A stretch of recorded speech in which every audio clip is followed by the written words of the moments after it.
When a snake attacked a child, this fox did something amazing. For a lot of people, foxes are nothing but pests that should be eradicated in order to keep people and livestock safe. But for one little boy, his entire life changed thanks to one of these cute little animals. Dylan was an ordinary man who lived in a small rural town in America. When he was a child, he had grown up on a farm which his father owned. Throughout his childhood, Dylan's father taught his son everything he could about farming. From looking after livestock to growing crops, Dylan was taught how to become a proper farmer.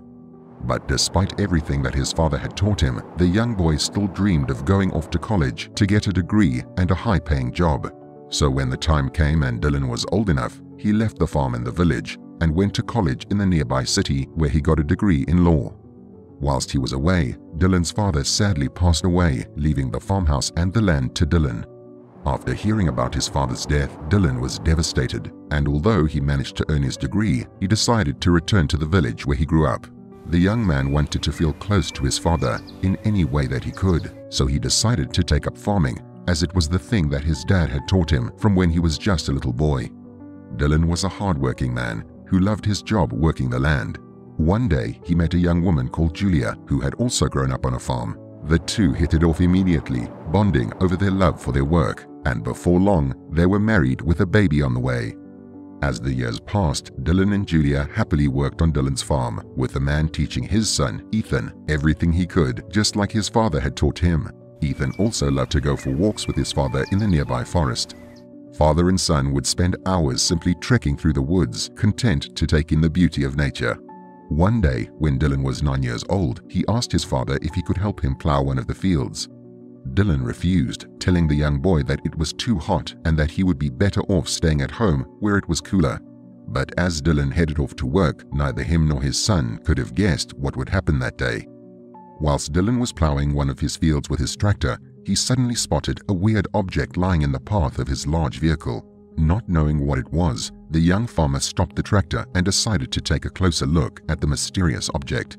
As he got closer though, Dylan realized that the thing was actually a fox, and a baby one at that. However, the animal didn't get up and run away like he expected it to.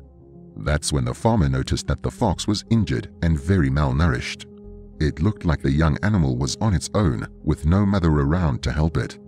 Dylan immediately felt sorry for the poor animal, realizing that it was very likely that its mother had been shot by another farmer who only saw it as a pest. Knowing that he couldn't leave the helpless animal to fend for itself, Dylan scooped the fox up into his arms and made his way back home. Not knowing how the fox would react with his wife and child, the farmer decided to put the animal in his garage for the time being with some food and water. Once he was satisfied that the little fox would be okay, Dylan left to continue plowing his field. Later that night, Dylan returned home and immediately went to check on the young fox that he had found. Upon entering the garage, the farmer noticed that the animal had eaten the food and drank the water that he had left before curling up in a corner. Knowing that the animal wouldn't survive by itself, but not wanting it to attack his family, Dylan decided to test the fox to see what its behavior was like and whether it would be calm and docile enough to be introduced to the family. After a couple of days, Dylan believed that the young fox would not harm his family, as every time that the man entered the garage, the animal was glad to see him and would playfully bounce around him. With that decided, Dylan introduced the fox to Ethan and Julia. The young boy was ecstatic to have such an unusual friend. However, Julia was a bit more nervous. She didn't want her son to get injured and worried that the fox might bite him. After a few days though, and a lot of reassurance from Dylan, Julia realized that the fox would not harm her family and began to love the peculiar pet. Once the fox, who Ethan had named Socks, was back to full health, Dylan contemplated returning it to the nearby forest. He knew that it was a wild animal and the woods were where it belonged. However, after seeing how attached his son had gotten to Socks, Dylan couldn't bear the thought of separating the two. Socks became Ethan's best friend, and the two would do everything together, from playing in the yard to eating their meals. But as the fox grew older, he started to act more wild and independent. He no longer needed Dylan to provide his food for him, as he would hunt the mice and rats around the farm. The adolescent animal also began to spend more and more time away from the house. Seeing that his friend was growing more distant each day, Dylan got very upset. He tried to ask his father to make the fox stay, However, Dylan simply told his son that Socks was a wild animal who belonged in the forest with his own kind, and that it was good that the animal wanted to leave, as he would be much happier with a family of his own.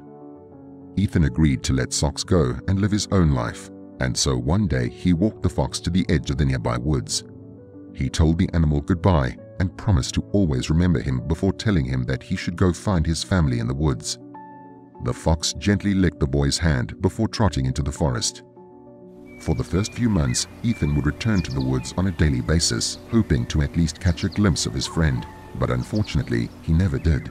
As time went by, Ethan began to check less and less before finally accepting that Socks was gone. Dylan comforted his son as best he could and even promised to get him a puppy, but Ethan knew that nothing could replace the little fox he had called his best friend. A few months after saying goodbye to the fox, Ethan was out in his front yard playing with his new puppy.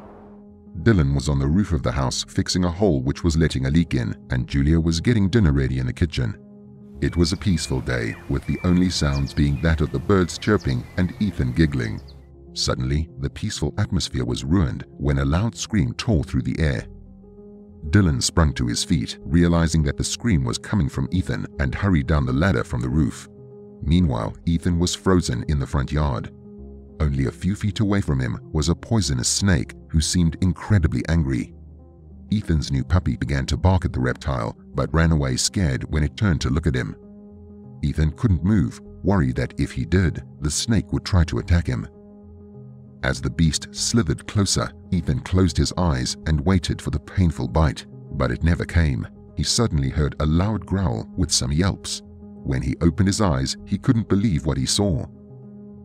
Standing in front of him was Socks, and lying at the animal's feet was the snake, dead.